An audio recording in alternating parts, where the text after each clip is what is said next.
marami na rin mga congressman ang naaawa. Oh, tingnan natin 'to. Ang totoo niyan, marami lang sa atin ang naaawa sa kanya at marami ang naririnig kong nagsasabing nakakahiya. But Madam Speaker, distinguished colleagues, Kanino ka naaawa? Kay Bongbong Marcos dahil may sakit? Naawa ka kay Bongbong Marcos dahil may bukel? May bukel si Bongbong? Hindi. Naawa daw siya. Ha? Naawa raw siya kay Kiko Barsaga. hindi hiya ang nararamdaman ko. Ang nararamdaman ko ay awa. Awa umano ang naramdaman ni House Deputy Ang plastic nitong babae na to.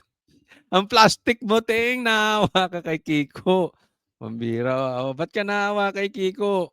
Speaker at Iloilo 1st District Representative Janet Garit para kay Congressman Kiko Barzaga matapos patawan ng panibagong 60 araw na suspensyon ng Kamara sa kanyang paliwanag upang pagtibayin ang boto pabor sa rekomendasyon ng House Committee on Ethics and Privileges na suspindihin si Barzaga. Sinabi ni Congressman Garin na ilang ulit na siyang nagpakita ng konsiderasyon sa kapwa mambabatas. Gayunman, sa kabila nito, hindi umano tumigil si Barzaga sa pagpapakalat ng maling impormasyon sa social media na nakakaapekto sa reputasyon ng mababang kapulungan. Ayon pa sa mambabatas mula Iloilo, posibleng may personal na dahilan si Barzaga sa mga naging kilos nito at ang suspensyon ay panahon upang magnilay at suriin ng mambabatas ang kanyang sarili.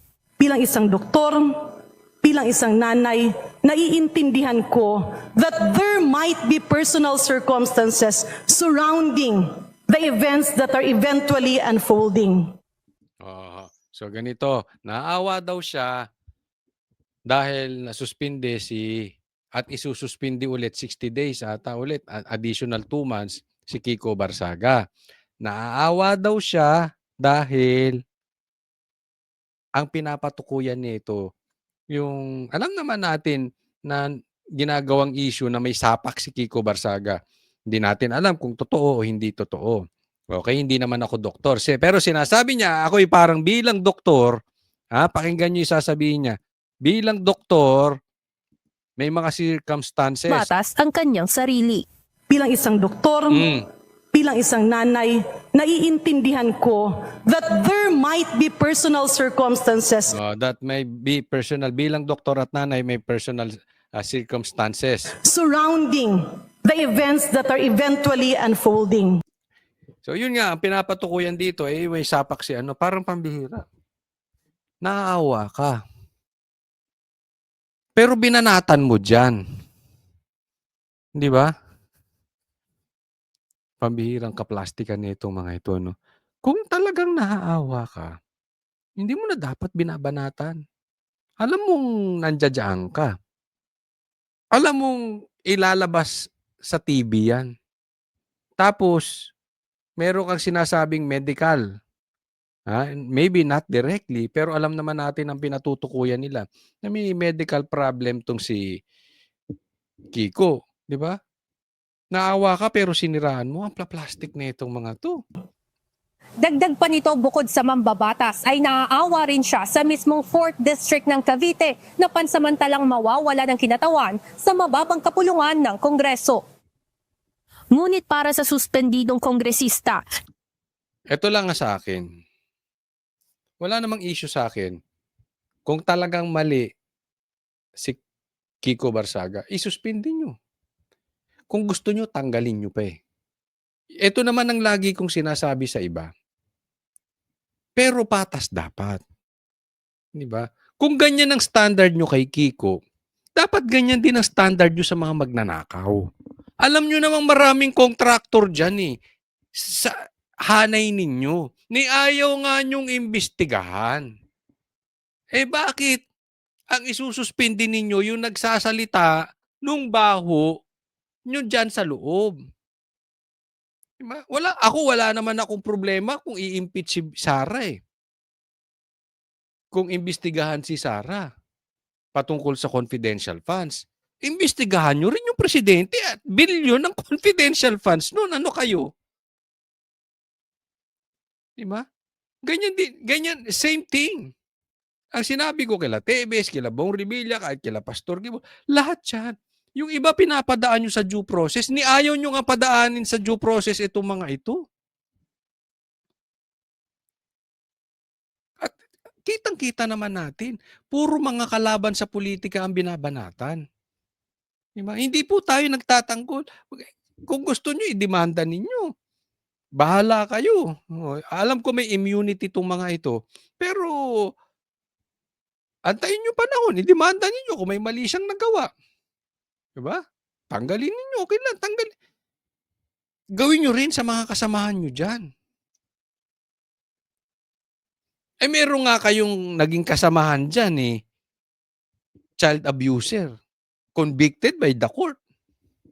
Wala kayong ginawa. May mga kasamahan kayong tinuturo na hinahatiran ng pera. Wala kayong ginawa. Yeah. Diyan tayo nagkakaproblema sa mga ganyang kaplastikan eh. Oh. Kung higupin kaya nito yung tae ni Bongbong Marcos o ni Tambaluslos, palagay nyo gaganyanin nyo yan? Sinasabi yung kalukuhan ninyo. Kaya galit kayo kay Kiko. Tila drama lamang ang ipinapakitang awa sa kanya ni Garin. It's very dramatic. Actually, mas mabuti kung maawa siya doon sa mga naapektuhan ng dingback siya because that's... Kita mo. Balik sa inyo. Back to you. Doon kayo maawa. Ako, dapat sinabi mo, hindi lang sa mga naapektuhan ng sakit na yan. Dapat, yung gamot na yan, dapat sinabi mo rin na hindi ba dapat maawa kayo dun sa mga namatay sa baha. Doon kayo, maawa doon sa mga ninakawan ng distrito ng pera. That's actually the mothers there face far more than whatever I'm facing now. Giit pa nito, mas nararapat umanong ituon ng emosyon at atensyon sa mga karaniwang Pilipinong humaharap sa mas mabibigat na suliranin kaysa sa mga usaping may kinalaman sa politika. Because losing 2 months in Congress or even losing my position, facing suspension or expulsion, these are very small compared to the problems that the average Filipino citizen face. And me, I can afford to lose my job here in Congress, but the average Filipino citizen, especially now when we're facing severe economic instability. Ako, yun nga dyan ang dami nating problema. Ang dapat pinofokusan natin, hindi, ito uulitin ko, mag-iingat po din kayo sa mga politikong ganyan. Hindi kay Kiko yung mga politikong ang daming issue sa buhay, pero yung main thing, hindi nila tamaan. What is the main thing? What is the main problem? Yung ghost projects, yan ang problema natin ngayon. Bakit ang dami yung sideline? Pati si Libiste, imbis na tulungan yung si Libiste, pinagtutulungan nyo pa. Yung dapat nyong tulungan para mailabas yung baho dyan sa ghost projects, pinagtutulungan. Hindi lang po, hindi lang politika. Mag-iingat po tayo sa vloggers. Ako'y nagpapaalala parati. May mga vloggers na nililigaw tayo. Inilalayo tayo dito sa flood control. Andi dito po yung problema. Andi dito po ang namamatay ng mga Pilipino dahil sa lintik na ghost projects. Andi dito po yung problema. Diyan sila kumukuha ng pera. Focus tayo dyan sa ghost projects. Huwag tayong gumayang ako payo ko lang sa mga vloggers, huwag tayong gumayo sa mga politiko kung saan-saan. Yung pinagtatakpan yung totoong mastermind. Kung ano-anong topic ang pinapasok. Kung ano-ano. Di ba? Anong pinagkaiba nating mga vloggers doon sa mga politikong ang binabanatan yung mga senador, si Kiko, si Libiste, pero tahimik sa flood control. Anong kaplastikan yun? Di ba? Anong klase yun? Huwag tayong gumaya sa mga ang bilis naman nating nabulok. Kaya anong iisipin mo sa politikong umiiwas sa usaping flood control at saka ghost projects at mastermind? Di bayad, di ba? Di ganun din yung vloggers. Yung umiiwas sa flood control sa ghost projects, Focus tayo. Huwag tayong kung ano-ano, ha? Hindi ako kasi nagagalit na rin ako dito sa mga wala nang inatupag 'tong gobyerno na ito. Hindi lang gobyerno pati yung vloggers kung hindi paano makakalusot sa flood control at paano pababagsakin si Sara ng hindi halata. Parehas na politiko tsaka vloggers ngayon. with plenty of issues. Evan Alvarez, UNTV. Next topic po. Ito pag-usapan natin itong plastic na pastor na ito, 'no. Ako talagang medyo ayoko talagang tawaging pastor 'to, talagang kinikilabutan ako, 'no. So tawagin na lang natin siyang congressman hindi nanalo. Oo, tandaan po natin, talunan 'to, hindi ito nanalo. Kaya putak ng putak, eh. Kasi ang nagpanalo dito, hindi hindi talaga panalo 'to, talagang pinaupo lang ni Garcia. So that position belongs to Garcia. Magic 'yan. Yung panalo hindi pinaupo, yung talo nagpupuputak. Ang lakas ng loob, ang kapal ng mukha. Sabagay, bayad utang, eh. Kailangan niyang banatan yung kalaban ng amo niya. Member din ako ng ng Committee on Ethics. Talagang pinag-usapan namin. Ako nga, Member siya ng Ethics Committee. Talagang pinag-usapan nila si Kiko Barsaga. Kung anong gagawin kay Kiko Barsaga. Ano ang gagawin kay Kiko Barsaga? ako talaga ang gusto ko diyan expulsion na eh. Hindi lang suspension. Gusto niya expulsion. Bakit? Okay. Kasi you can suspend him. Hindi naman titigil magsalita yan eh. Magsasalita pa din yan eh. Maliwanag. Yan ang purpose. Yung katulad ni Kiko Barsaga, this is not an isolated case.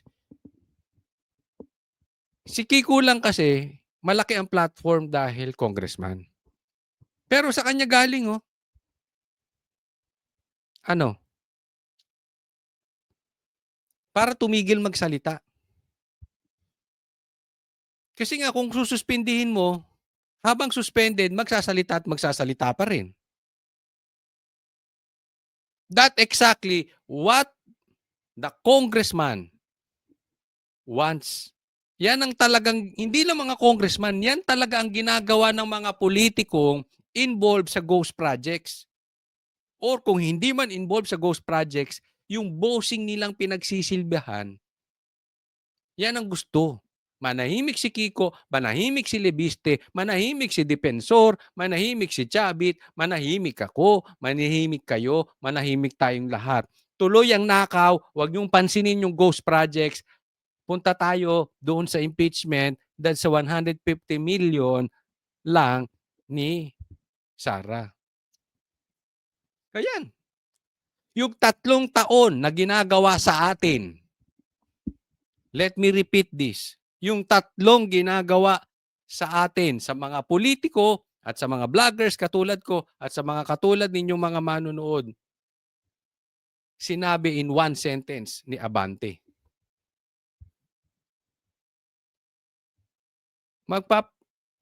Patayin mo na kaya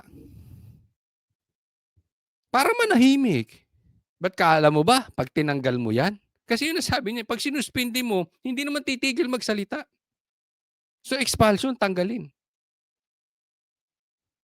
Tingin mo pag tinanggal mo yan, tatahimik? Lalo magsasalita yan. Di patayin mo na. Hindi kasi parang ganito. Hindi po ako nag-aano ng violence ha. Ano po yan ha? Ang ibig ko lang sabihin, ganyan ang gusto nyo sa Pilipino eh. Manahimik. Wag natin pag-usapan yung ghost projects. Wag na kayo. Wala nang freedom of the press, wala nang freedom of speech. Kalimutan na natin yung Bill of Rights. Tingnan mo. Yan ang gusto nilang mangyari. Ano kayo? Diyos? Hindi Diyos ang tingin nyo sa sarili nyo. Kayo na lang ang tama. Alright. At meron pa nagsasabi na sana maging compassionate kami because Ayan, tingnan mo tong animal na to. Ha?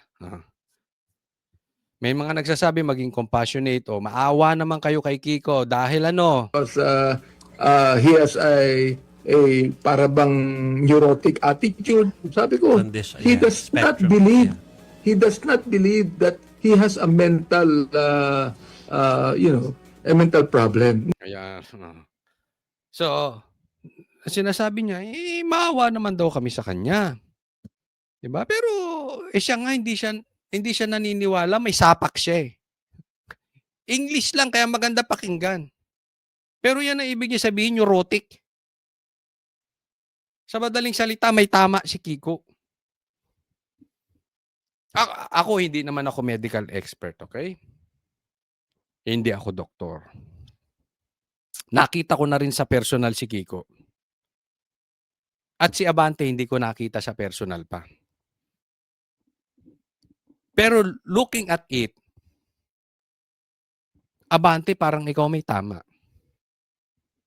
Oh, maybe Kiko is weird dahil he is different. Di ba? I don't know. Hindi ko sa pinagtatanggol si Kiko. Pero pag nasa kongreso ka at di ka nagnanakaw, magmumukha ka talagang weird. Di ba? Ay, hindi ko alam kung nagnanakaw si Kiko or hindi. Pero with just that example, ikaw ang kakaiba. Di ba? I think it's safe to say na mas maraming magnanakaw kaysa hindi magnanakaw na congressman. Even mga congressman kasamahan nyo, sasabihin yan. Diba? So magmumukha kang weird kasi ikaw eh. I mean, it's the same thing as sa edad ko, sino ang hindi naninigarilyo at nagiinom? Magmumukhang weird. College ka, fresh graduate ka, hindi ka naninigarilyo, hindi ka nagiinom, magmumukha kang weird. Pero ang tanong, sino ang tama? So kung ako titingnan mo, Abante, ikaw may tama. Isipin mo, pastor ka, wala kang compassion. Papalabasin mo na hindi tayo dapat maawa dyan, tas babanatan mo sa TV. Ikaw may sapak. Hindi siya naniniwala dun eh. Ano po kung Oo. masasabi nyo sa sinasabi Hindi siya naniniwala doon. Eh bakit? Sino magsasabing may sapak? Di ba yung doktor? Doktor ka ba?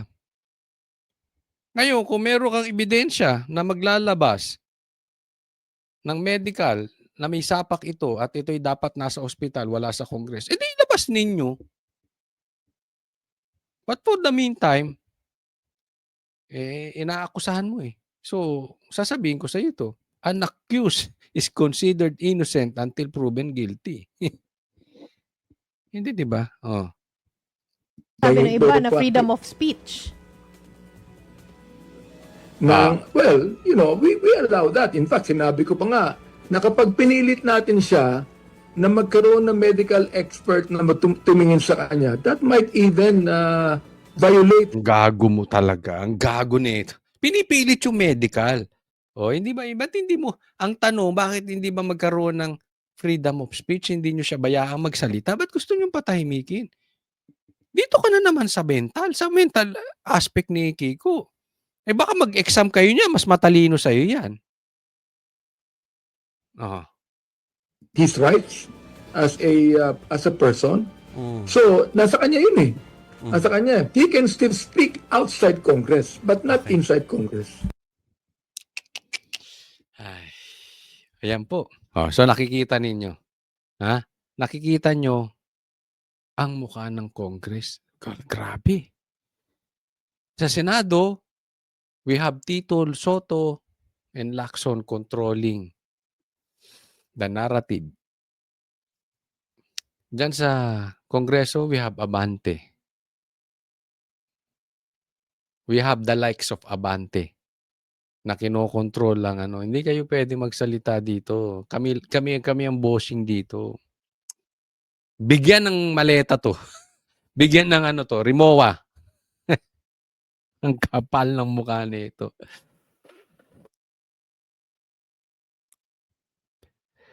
ayokong tawagin talaga 'tong pastor pero pastor daw siya, eh, 'no, but, ayoko siyang i-judge patungkol dun but I don't think so. Next po tayo. Eto pag-usapan natin itong si Vice President Sara. Pinag-iinitan siya parang, pati, kayo na mag-observe kung tama ang ating nakikita na pati ata media, kinakalkal na, eh. Tingnan natin. Betrayal of public trust. Kasama yan sa grounds ng bawat isa sa dalawang impeachment complaints na inihain laban kay Vice President Sara Duterte sa Kamara. Maituturing daw na pagtataksil sa bayan ang paglustay ng bise sa 612.5 million pesos. Naging 612. O bakit? 612 million pesos. We're talking about confidential funds. Si Bongbong billions. Billions, not billion. Billions po ang confidential funds. Hinahatiran pa ng maleta ni hindi nyo mapaimbestigahan. Na confidential funds ng Office of the Vice President at ng Department of Education. Diyan lumutang ang mga kontrobersyal na mga pangalan sa resibo ng confi funds ni VP Sara. Galing nung nung impeachment ako ito lang nakikita ko diyan, eh. Yung impeachment ni Bongbong Marcos, 'di ba parang dumaan lang? Walang detalye tungkol sa pinag-usapan yung droga, pinag-usapan yung kanyang, yung nangyari ditong pagpirma niya sa budget, hinayaan niya lang. Ang daming issue. Pinag-usapan ba sa media? Pinag-usapan ba sa Congress? Kay Sara may detalyado, no? Tingnan ninyo, kayo na magtingin, baka mali ako, eh. Okay? Pero as I observe it, in my opinion, iba yung balita nung binubusisi yung impeachment ni Bongbong Marcos. Parang wala lang, di ba? Parang dumaan. Etong kay yung pangalawang impeachment ni Sara, wala pa, pero detalyado na. Merong serye ng iba't ibang dodong gaya ni na Dodong Dami pa, yan, Ay sabihin, hindi kasi coach dati na yan, binabalik pa. Yun na nga, exactly. Ganyan ang ginagawa, Yung dati ng kaso kakalkalin. Ugali ng gobyerno to. Ay hindi ko alam kung kasabwat ang media dyan. Kayo nang magtanong. Ay kayo nang sumagot. Sa tingin ninyo kasabwat ba media? Hindi ko alam kung kasabwat ang media. Pero yung dating ang kaso ni Pastor dismiss na kinalkal pa nila. Kinalkalan din ang kaso si Tebes. Na-dismiss din. Ang hiling mangalkal netong mga to. So, nalalabas naman sa media, kakalkalin lahat yan. Wala pa impeachment. Sige, kalkalin natin. Sana itong mga congressman natin, or I don't know kung sino man dapat nagkalkal noon, congressman natin o yung mga media man yun. So, kinalkal nyo rin yung kay Bongbong Marcos. Diba? Total, pinag-usapan nyo na sa impeachment. Alcala, Dodong Bina, Dodong Bunal at iba pa. At kung ano-ano pa, Xiaomi 8, Patty Ting, Jay Camote, Miggy Mango, at ang pinakasikat sa kanilang lahat, si Mary Grace Piatos.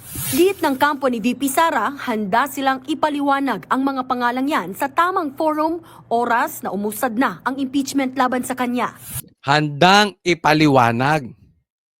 Hindi yung sinasabi kasi nila, ipipresenta na daw yung Mary Grace Piatos. Fake news kayo! Kung sino man nagsabi niyan, hindi ko alam. Sinabi ba ng News 5 yan? O kung sino man nagsabi niyan, na ipipresenta na si Mary Grace. Alam nyo kasi bakit? Bawal yun. Kaya nga confidential, Ano ba Tagalog ng confidential? Pagchismisan? Pag sinabi bang confidential, dapat tinatalakay. Para kayo yung kaibigan ko, Ano yung kaibigan mo? Yung sasabihin ko, alam mo may secret ako, huwag mo sasabihin. Alam na ng buong grupo. Pagka may sinabi kang ganyan, huwag mo sasabihin, Meron kayong tropang ganon? Kung gusto mo mag-announce ng isang bagay, sabihin mo sa tropa mo gano'n. Tingnan niyo, lahat po ng grupo may ganyan. Lahat po ng tropahan may ganyan. Even lahat ng pamilya may ganyan. Yung taga-announcement, tawag ko diyan Mr. Announcement, eh. Meron kayo diyan, sabihin mo, "Shh, meron ako secret." Wag mo sasabihin, Pero sa loob-loob mo gusto mong ipasabi. Kasi 'pag sa kanya mo sinabi talagang sabog. Ganito 'to, ang gagago, confidential funds nga, eh. Alam mo bang puwede pang ikulong si Sarah do'n 'pag sinabi niya? Kasi dapat pinoproteksiyonan mo yung mga katulad nito. Hindi katulad niyan, yung mga NPA. Siyempre tuturo niyan yung mga rebelde, yung mga komunista, yung mga NPA. Yung mga nangingisnap ng tao sa bundok. May mga kilala kayong congressman ganyan. Pakilagay niyo diyan sa harap. Sa comment section. May kakilala kayong congressman na ganyan, yung nagdadala sa bundok. Lagay niyo sa comment section. Kaya nga do'n ginagamit yung confidential funds. Kaya nga yung mga nagki-kidnap, dinadala sa bundok, galit na galit kay Sarah. 'Di ba? Tapos gusto malaman yung sino yon? Patayin mo na yun. Papatayin yan. You know why? Parang si Saldi ko yun. Isa yun doon sa magnanakaw din ng ghost projects. Yung mga intel na yan yung nagbubuking kung sino yung mga NPA, yung mga rebelde. It's one of them. Tapos ibubuko mo kung sino yun. Di parang pinatay ni Sarah yun. Kukulong pa si Sarah niyan. Sagot naman dyan ng Makabayan Block. Naku, narinig na natin yan. We're ready to explain. Pero hindi yan, tatakbo na naman sa Supreme Court. Tanga! Ine-explain naman eh. Tanga ka rin talaga. Demanda mo ko, sige. Anong klase kang mambabatas? Hindi ba lagi niyang ine-explain? Ayaw niyong tanggapin yung explanation. Bibigyan kita halimbawa. Pag tinanong mo ko, Coach Solly, bakit galit ka ba doon sa mga nangungumbinsi ng estudyante at dinadala sa bundok para labanan ang gobyerno? Sasabihin ko, gago ka ba? Bakit dadalhin mo yung mga anak namin sa bundok? Anong matututunan doon? Mamaya gahasain nyo pa. Example lang, hindi ko sinasabing siya mismo Pero siyempre kung NPA ka, hindi mo tatanggapin yung explanation ko. Hindi ko sinasabing NPA to. I'm just giving you an explanation na meron explanation. I'm just giving you an example pala. Merong explanation na hindi nyo gustong tanggapin. Ayaw nyo tanggapin eh. Ilang beses na rin in-explain bakit hindi pwede ang rebelde. Bakit wag awayin ng China. Nagagalit kayo. Di ba?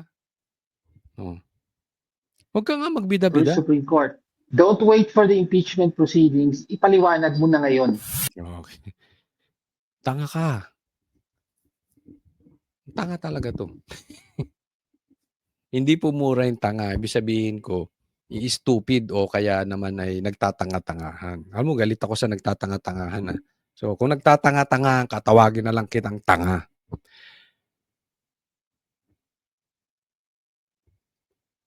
Papaliwanag daw. Pero ang ginagawa daw ni Sarah, tatakbo sa Supreme Court. Siyempre.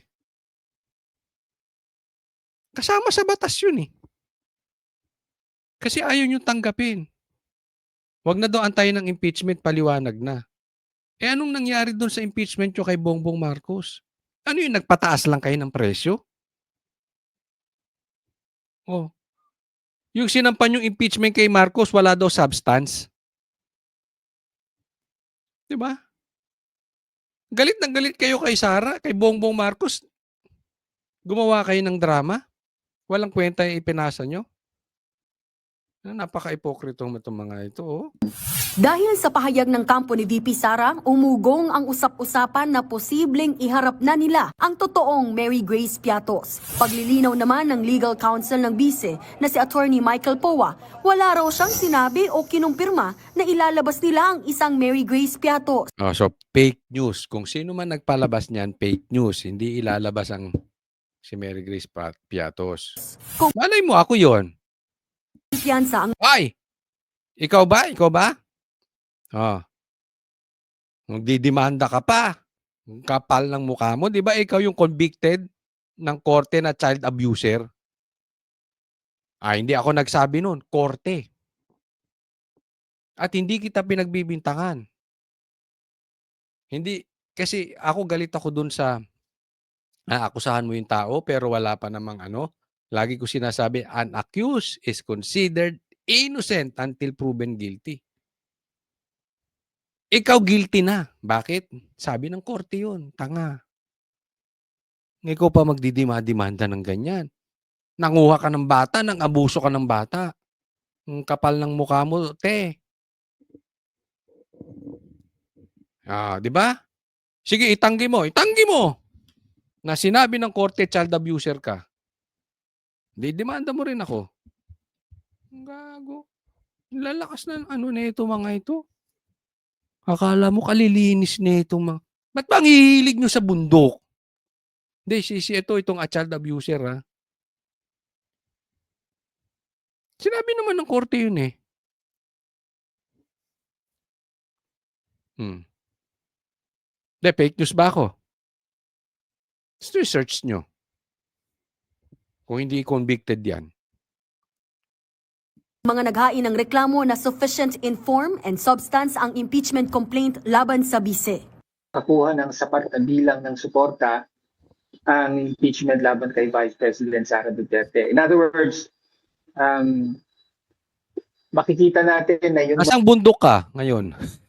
Hindi, para nasa bundok tayo may paligid. Malay mo, nasa Tagaytay o nasa Baguio. Kayo naman eh. Mayorya ay susuporta sa impeachment complaint. Samantala, nakakuha naman ng kumpirmasyon ang News 5 na may ikatlong grupo na maghahain ng impeachment laban kay VP Sara sa Lunes, February 9. Hanggang ngayon naman, hindi pa raw natatanggap ng opisina ni House Speaker Bogie D ang dalawang impeachment complaint na nauna nang inihain. Nagbabalita mula sa Good luck sa inyo. Good luck sa inyo. Ha? Alam nyo ba, hindi nyo napapansin. Nandito muna tayo sa ano. Hindi nyo ba napapansin? Medyo tahimik ang minority ngayon. Alam mo yung may lalim? Tahimik. Di ba? Tapos, itong kabila, itong majority black, itong majority black, tawagin na lang nating tambaluslos black. Ang ingay. Meron pa raw silang palitan, di umano. Patungkol dito kay Lebiste. Sige lang, drama lang kayo. Drama lang kayo. One thing I know, tahimik ang minority. And one thing I know,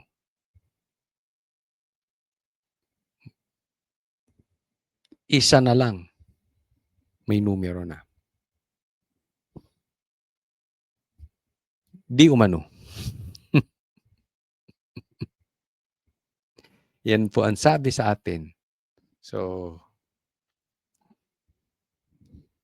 antay-antay lang. Sana matanggal na yung attack dog ni Tambaluslos dyan sa Senado. Matanggalan ng posisyon. Ito po muna ang ating pag-usapan dahil si John Vic tatakbo raw.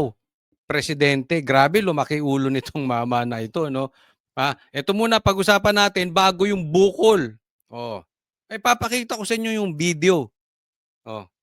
Yung bukol ni Bongbong Marcos di umano. Ito muna po. Di ba? No, he just said he's open. He's not closing his doors. What you said, Secretary, was that you have the experience, the executive experience. Yes, being in the cabinet really opened my eyes to what the country is all about. Yeah, grabe ito. Ang lupit nito si pwede na daw siyang tumakbo dahil open daw siya para tumakbo bilang presidente dahil nga nabuksan na yung mata niya, nabuksan na yung mata niya rito sa politika at, dahil siya yung naging executive, naging secretary, lumaki na rin yung kanyang vision. Sasaglit ka pa lang naging secretary, pambihira, To make it, how it runs, what makes it difficult, who are the best people around, what to look out for, what are the red flags, what are the friction costs around. Dami niyang alam. Meron na siyang experience bilang executive department. So, bentahe. Dami niyang alam, di ba? Nakikita niyo? What makes it difficult, what makes it easy. Those things are what you learn firsthand. And knowing all that, it didn't scare you away. No, it's one of the most thrilling experiences you can ever have, is to serve in the cabinet. Because you're in the room where decisions are made. And showing up in that room means a lot. Even just listening means a lot. So does that, did your being in the cabinet, has it increased the chances or the openness of your mind to a possible run in 2020? It's always been open. I cannot lie to you. But whether or not I will is the question. So. You did Fair say, enough. Secretary, you have 36 years of loyalty, the Remullans to the Marcoses. More than already, 40 years. 40 years na. 40. Wow, ang lupit pala nito si Remulla. 40 years na silang magkaibigan ni Bongbong Marcos, no? So open daw siya, no? Open daw siya sa pagiging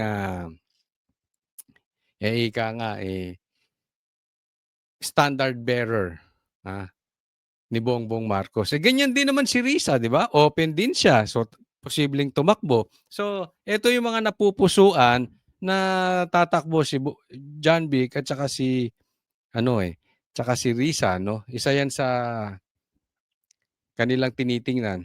Pero alam nyo, di ba? Parang ganyan kasi minsan this is not to insult everybody, no? Pero minsan yung iba, nagkaroon lang ng cellphone, nagkaroon lang ng camera, vlogger na. Di ba? Yung iba, nakatungtong lang sa gym, isang buwan pa lang sa gym, gusto nang maging bodybuilder. Wala namang masama sa pangarap. Okay lang po yan. Pero pagdating sa pangarap mo, pagdating sa politika, ibang issue yun. Kasi wala ka pang nagagawang mabuti sa Cavite. Ayaw nga sa'yo ng tao. Ewan ko totoo ba ang nababalitaan natin? Ayaw ng tao sa Cavite, sa Remulla. Ang gusto raw doon, Revilla. Tapos tatakbong presidente. Tapos dikit kay Bongbong Marcos. Yan ang magiging issue. Dikit kay Bongbong Marcos. 40 years pa, pinagmamalaki niya. 40 years na raw sila magkaibigan ni Bongbong. O anong issue doon? Eto. No, 79 pa kami magkasama. So more than. Would an endorsement of President More than 40 years. Marcos for 2028 be a big thing for you? I will not run if he doesn't endorse me. Yun. Ang tanong, big thing ba sa'yo kung i-endorse ka ni Bongbong Marcos? So ito, isa pa tong pumupustura. Ayan. Pareha sila ni Risa. Pumupustura na maging standard bearer, tatakbo presidente kasi ang linaw-linaw. Hindi ako tatakbo kung hindi ako i-endorso ni presidente. Sa madaling salita, parinig yun. Oo, parinig yun, nagpaparinig. Baka naman i-consider mo ako. O, di ba? Sila pang hindi magkasundo, di umano ni Torre. Yan din ang pinapaugong. O, alam mo, kakaisip nila ng kakaisip. Baka mamaya, pati si FLM, patakbuhin na nila. Si Tito Soto, o baka mamaya si Joey, si Bigso. Hindi ko na alam kung sino pa gusto nilang patakbuhin presidente, si Vice Ganda. Lahat pagsama-samahin nyo na para kalabanin si Sara. Hilong-hilo na po sila. Hindi na nila malaman ang gagawin. No? Ang lupit talaga ng pagkakataon ngayon. Grabe. Kung ikaw, you're outsider, titingnan mo yung ginagawa nitong mga to, sabi ko, grabe ka desperado, no? Ang dami po talagang gustong umepal. Pero alam naman nila wala silang kapanapanalo. That's new. With his negative ratings, how Yan ang matindi. Yan ang matinding tanong. Oh, with these negative ratings. Oh. negative ratings, how can that endorsement mean anything? Ang ganda nung tanong na yon. Yung negative ratings ni Bongbong Marcos. Oh, at least umamin yung One News. Oh, ito'y under News 5. Negative na si Bongbong. Bakit gusto mo endorsement? 'Di ba? Pera. Machineries. Kung tawagin nila in English, machineries. In English, connection. In Tagalog, pera. Pera yan. Yan yung nakaupo di ba? So pagka ikaw ang pinatakbong presidente, matalo man si John Vic or matalo, hindi mo kasi mananalo to. So kung matalo o matalo, panalo sa pera. No, di ba?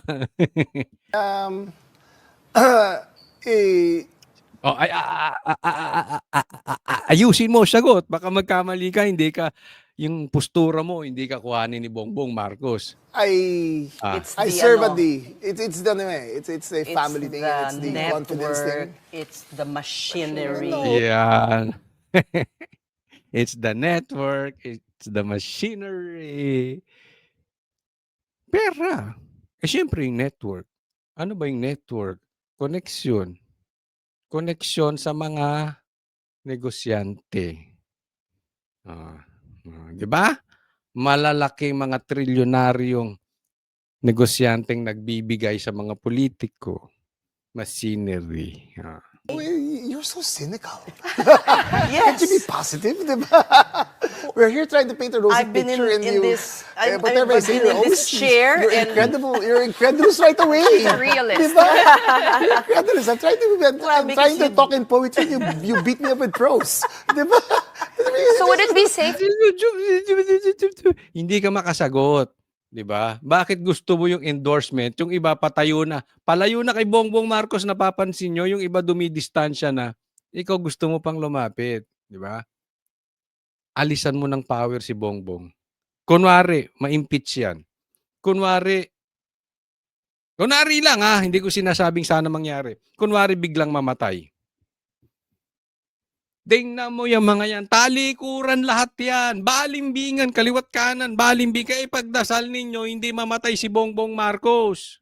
Pag namatay yan, tingnan nyo. O kaya kung may biglang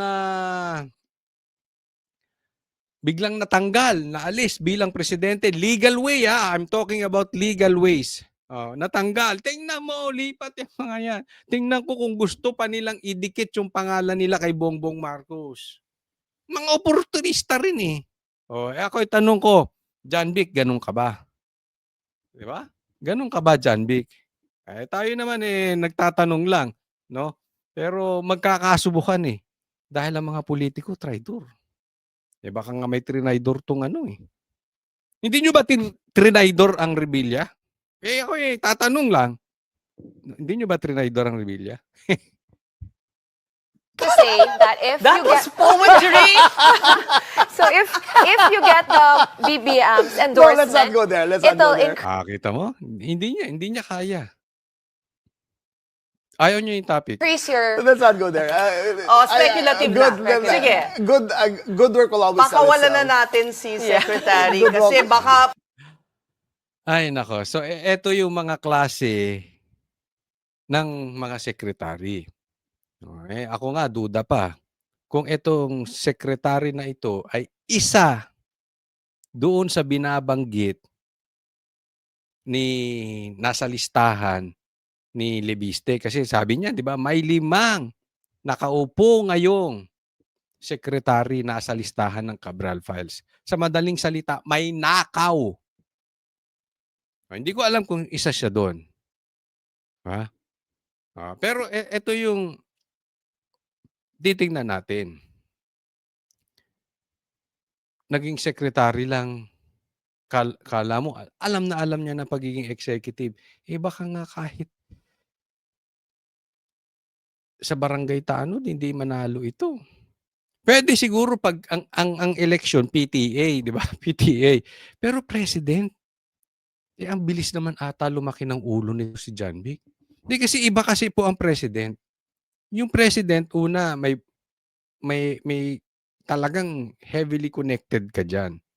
Mahal ka sa bawat sulok ng barangay. Hindi ka puwedeng malakas lang sa Cavite. Dapat sa mga kasulok-sulukan na barangay malakas ka. May sino ba 'to si John Vic? Bago siya kinuhang sekretary ni Bongbong Marcos, yes, kilala sila sa Cavite. Pero Cavite is Cavite lang. Kahit sabihin nating vote rich ang Cavite, napakalayo nun. Di ba? Alam mo, yung ganitong klase, na yung lumaki ang ulo, kahit sabihin kino-consider na hindi. Don't ever consider it. Meron nga mga vloggers, naging vlogger lang, gusto nang tumakbo. Gusto nang tumakbog senador. Eh, pambira, wala pa ngang 1 million yung subscribers mo. Yung ba,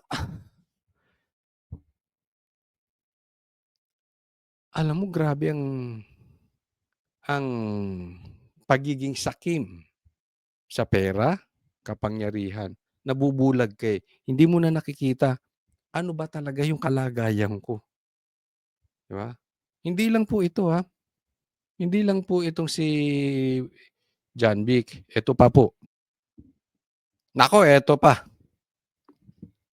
Tingnan po natin, nakita ko to sa Facebook. The Situation Report. Informal Online Poll Result. Duterte Sara, 97.6. Ontiveros, 2.2. Remulla, 0.2. Kahit ito informal online poll lang, ang layo di ba? Kaya nga ako kahit alam mo yung sinasabi ng mga Pinklawan, sinasabi nitong sila Lamas, itong pangit na Lamas, sabi ni Robin, no? Kailangan daw magsama-sama sila. Kasi kung maraming tatakbo na lalaban kay Sara, hindi mananalo. Alam mo, kung ako kay Sara, sabihin niya, gusto mo, kahit maraming tumakbo, i-add nyo pa lahat ng boto. Takbo si Ontiveros, takbo si Remulla, takbo lahat.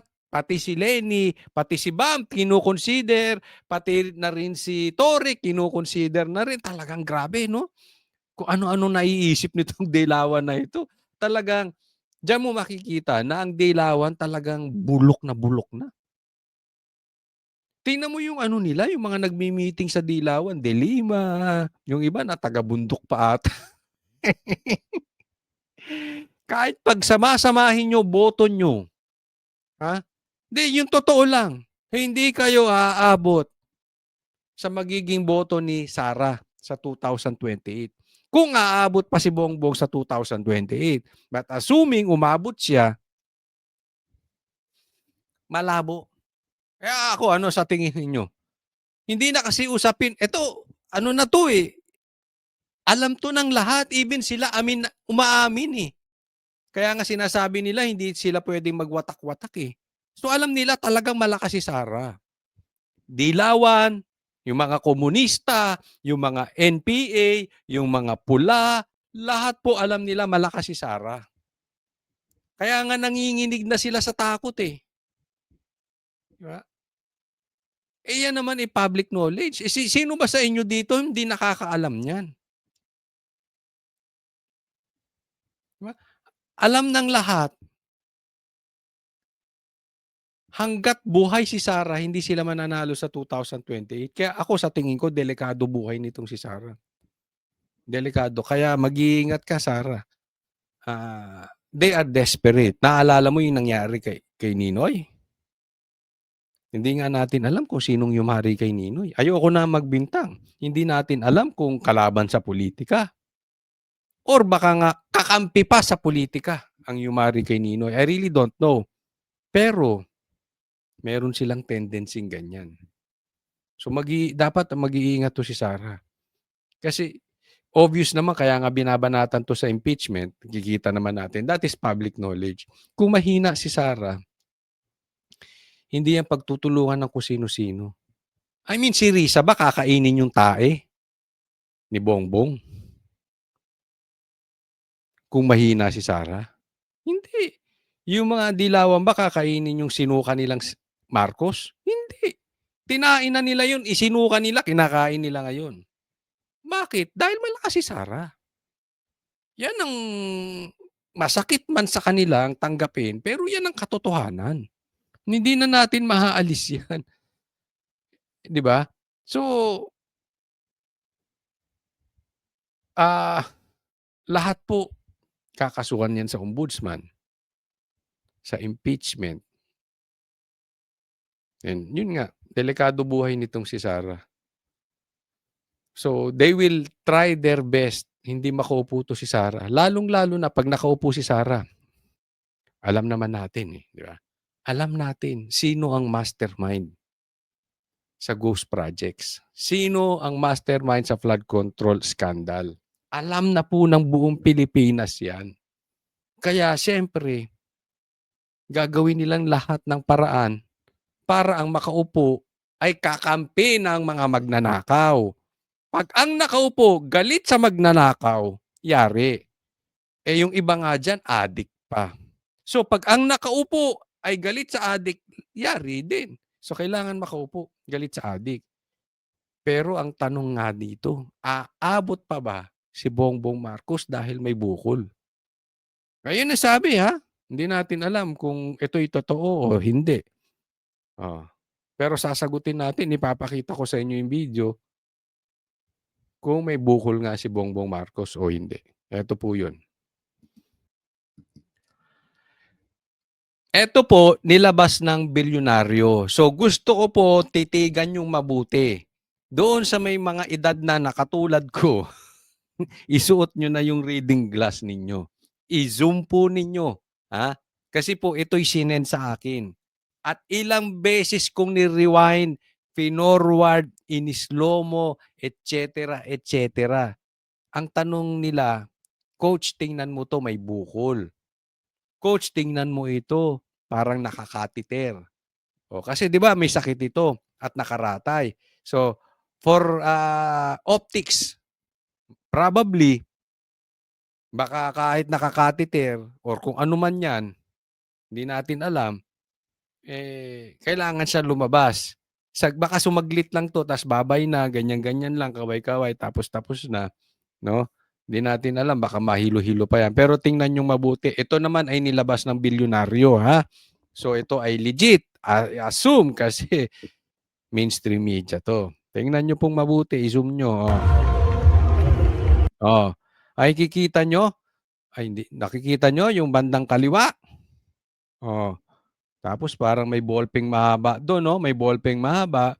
Tapos doon sa bandang baba, doon sa baba ng packet, tingnan nyo yung bukol. Yan.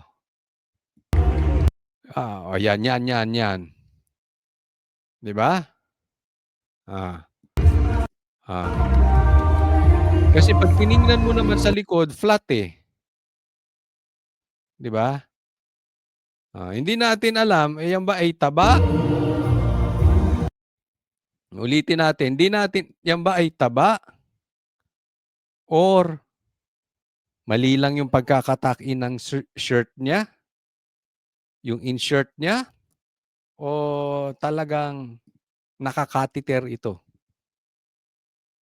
Baka inoperahan, hindi natin alam. Baka naka-plaster, no? Ganun pa man, tayo'y nagtatanong kay Bongbong Marcos. Sana'y papaliwanag mo. Hindi naman kita pinagbibintangan na cocaine yung nakalagay sa tiyan mong yan. Hindi ko naman sinasabing ganon. 'Di ba? Kahit na sinasabi ng kapatid mo na ikaw ay nagko-cocaine kasama ng iyong asawa at anak, hindi ko naman sinasabing cocaine yung nasa tiyan mong yan. No? Pinapakita ko lang kasi tinatanong sa akin, tulungan nyo kung magpaliwanag. Kasi tinatanong message ng message to si ano itong